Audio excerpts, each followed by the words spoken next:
Hello my loves, I'm Jessie Moon, your sister in the craft, and this is The Melting Pot. And today I have a very special video that I've been keeping you waiting for entirely way too long. So I'm just gonna jump right in. Today is gonna be my very first video in my Curse and Hex series. And basically what inspired this series was I tend to see some people who are seeing the craft as a way to get views and that it is aesthetically pleasing, and that's where things start to get a little dangerous, because I was starting to see that happening with hexes. People sharing videos that were showing them doing hexes without any explanation of what they were doing, and they would say things like, "You crossed the wrong person," or things like that. So not giving any context on why they were doing this hex or what they were doing. It was just showing people how to do it and putting it out there. And that caused a lot of problems. And then when you would start to see people asking more questions about these hexes or these rituals, there was a lot of gatekeeping going on. And rightfully so, because this is not to be taken lightly, hexing and cursing. But the fact of the matter is it's out there, it's happening, it's been happening for centuries, and it's going to continue to happen. So I wanted to try to sit down and just make a comprehensive guide to curses and hexes. What are they? Break them down in a way that you understand them, the different styles, and what reasons you should do them, and what works best for what, but also how to protect yourselves from them, how to recognize when you have one, how to cleanse yourself of them. And I wanted to put all that information out there in a way that it was accessible to everybody. So with that being said, I really just wanted to make a guide and to break it down. And it is obviously going to be a series, because that is a ton of subject matter and content to cover. So I am going to be spreading this series out over the course of maybe a few weeks, maybe a few months, with videos in between, obviously, because I do want to take my time doing the research and making sure that these are as informative and accurate as possible. So, all that being said, let's get right into it. So usually when you think curse or hex, your mind automatically takes you to a place of some fantastical Hollywood picture, you know, the blood of a virgin, the paw of a fox, the talon of a whatever. It's always some crazy elaborate thing, and it's slipped into a concoction, and it's, you know, sneakily given to this unsuspecting victim. Which, I mean, I guess there are some rituals that probably aren't far off, but that isn't always the case. Sometimes things can be really quite simple, and I don't know that everybody would agree, but to me, I believe that a curse is more of like a spoken incantation that is a direct emotional, a charged emotional reaction, and you're taking that emotional charge and you are directing it at a target. Sometimes it's with an incantation, a spoken incantation. Sometimes it's just you directing your glare and focusing that negative energy on another person, and it can be as simple as that. And other times it can be more elaborate, and when it's a little bit more ritualistic in nature, when it takes a lot more planning, more deliberate, more elaborate, I feel that's more of what a hex would be. And hexes are not always malicious in nature, and we'll get into that too. But first, let's stick with the curses. So the most innocent curse example that I can think of, and if you grew up in the 90s or early 2000s, you're probably familiar with this one, and you probably have even said it yourself. And it goes something like, "I'm rubber, you're glue. Whatever you say bounces off of me and sticks to you." Now, it is innocent enough in nature. We probably didn't think twice when we were saying it, but it is actually a return to sender hex, if you think of it, or a curse. You are reflecting that person's negativity right back at them.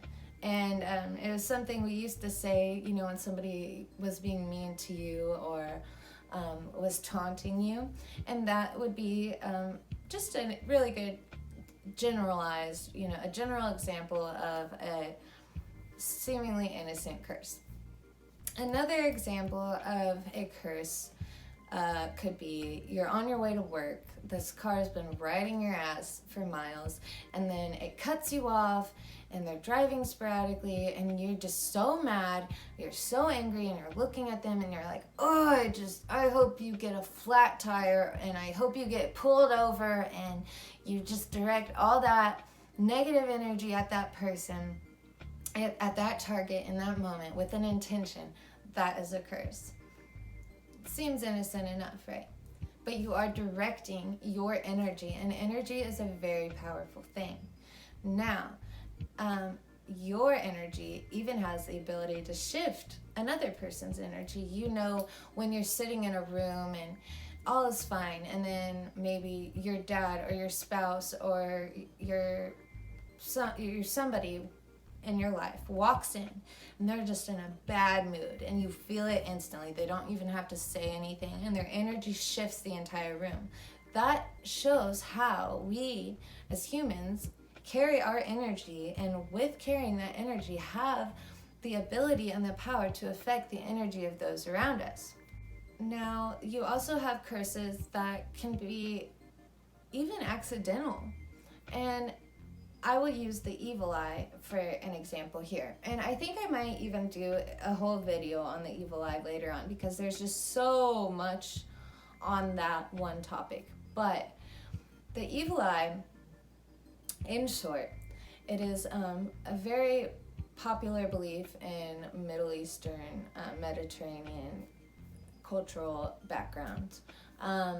But it is said to believe that something like 40% of the population believes in the evil eye. And the evil eye is, again, directing your energy, but it can be done so in a way that is not deliberate. You do it accidentally. And an example I would use for that would be, say you and your partner have been trying to have a baby for months and you can't, and it's frustrating and it's heartbreaking. And then your neighbor, whom you're really good friends with, they have a baby, and you're so happy for them, but you're also envious of them in a sense. And you go over to see the baby, and you're happy and you're trying to be happy for them, but that green monster, that envy, is still very real inside you. No matter how much you try, you're human and you're having an emotional reaction. And in doing that, you, unbeknownst to you, are looking at them and you're thinking all these things, and you're directing that jealousy, that energy at them. That could be one method of passing on the evil eye. Obviously, there are uncountable ways. I have my evil eye bracelet on right now, and it has, you've probably seen the amulet for it. It kind of looks like an eye itself, and it's usually blue, dark blue, and it's kind of a series of circles within one another representing an eye. And there are many methods. Like I said, the evil eye, I'll have to just do a video on it, but people believe that you should try and protect yourself from it at all times, because it can happen accidentally. Even when people are not trying to place the evil eye on you, they could place it on you. An example of intentionally giving somebody the evil eye, because there are cases of this, would be, say, somebody steals your man or something, think high school, and somebody stole your man, and you see them in the hallway and you're jealous of them, and you want them to know that you don't like them, and you're giving them that look, that evil eye. You've heard people say, she was giving me the evil eye, or whatever. That would be you're intentionally directing that negative energy at somebody. You're boring into their soul with your eyes, trying to let them know how angry you are. That would be an intentional way of passing along the evil eye. Okay, so now that I've went over a few basic ideas of what a general curse is, I'm going to talk on one of the more nasty ones, and this is ancestral curses, generational curses. These are the curses where they're in our bloodline, and essentially we are being punished for things that our ancestors may have done. Now, I want it to be said that usually a lot of the initial power of the person who casts the spell will die with that person when they die. So, a spell that was cast, 40, 50 years ago, or even, 100, 200 years ago, might not be as strong because that person has passed on. What keeps those curses going typically are things like karma, or sometimes there will be stories passed along. An example of this, if you know the movie Holes, there's a curse in the family. Stanley's family has a curse, and it's passed down the story, from generation to generation. And by passing down that story, by living in fear all those years and keeping that alive, they're creating new generations that fear that same curse. And by doing that, they are fueling the curse and keeping that curse alive. So if you have any family stories just like that one, I would strongly urge you to put a stop to it. Decide that you're not going to tell your kids that one. Ancestral curses are a lot. They probably deserve their own video too, and might end up getting one. I'm going to do my best to cover as much as I can on the topic.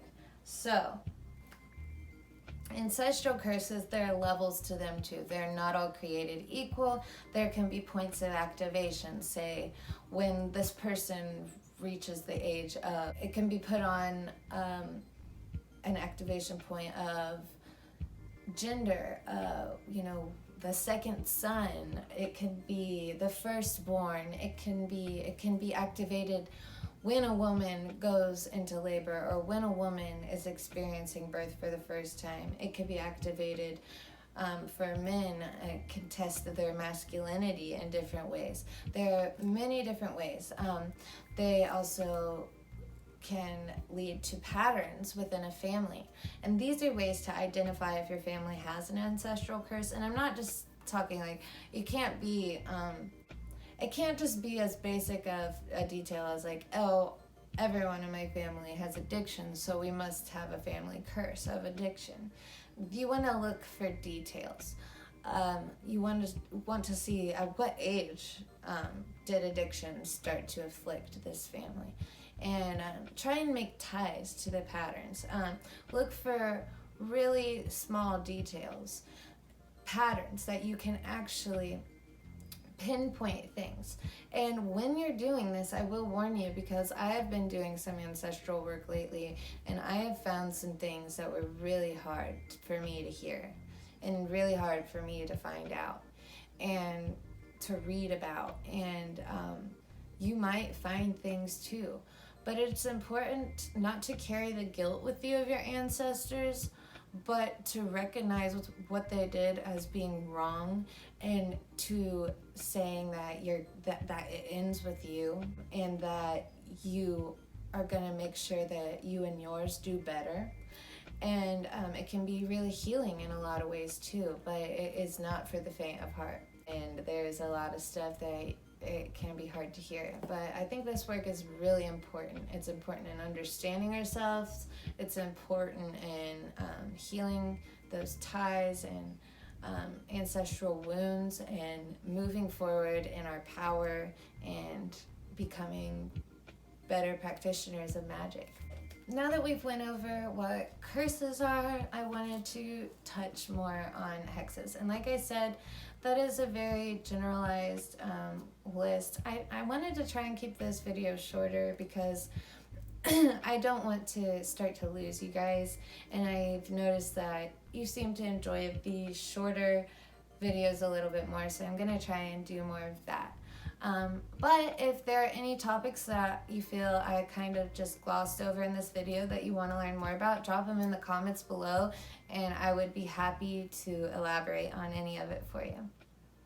So, that being said, now I want to get into hexes. What are hexes?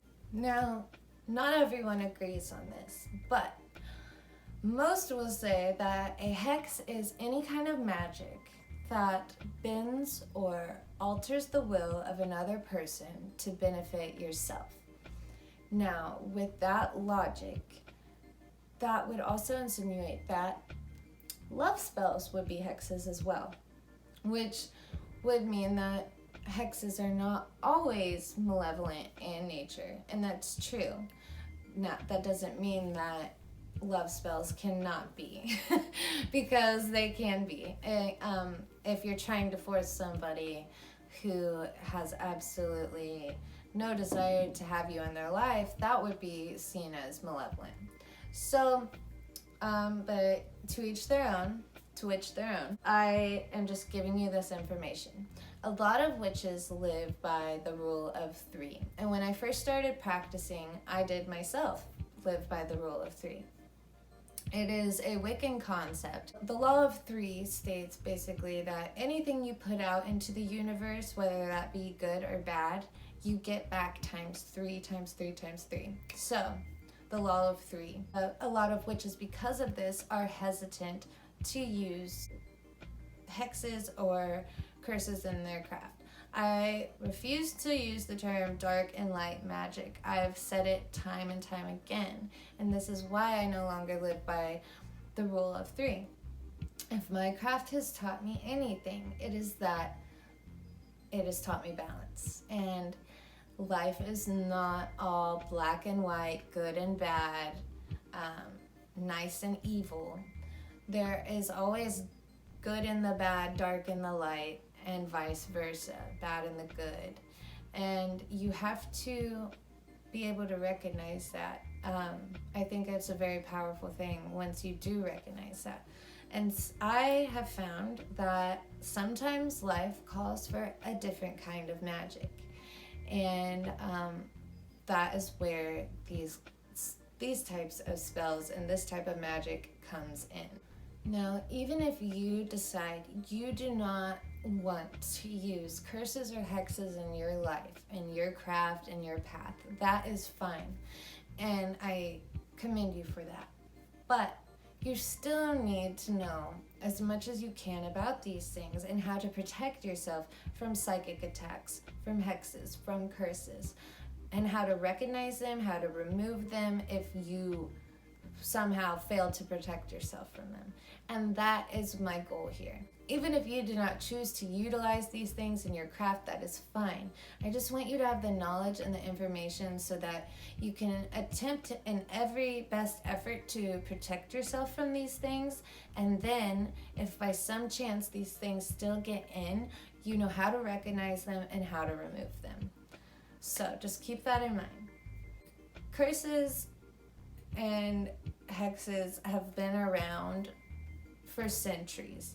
If you don't believe them, that's fine, but there's a very, very great chance that your ancestors did.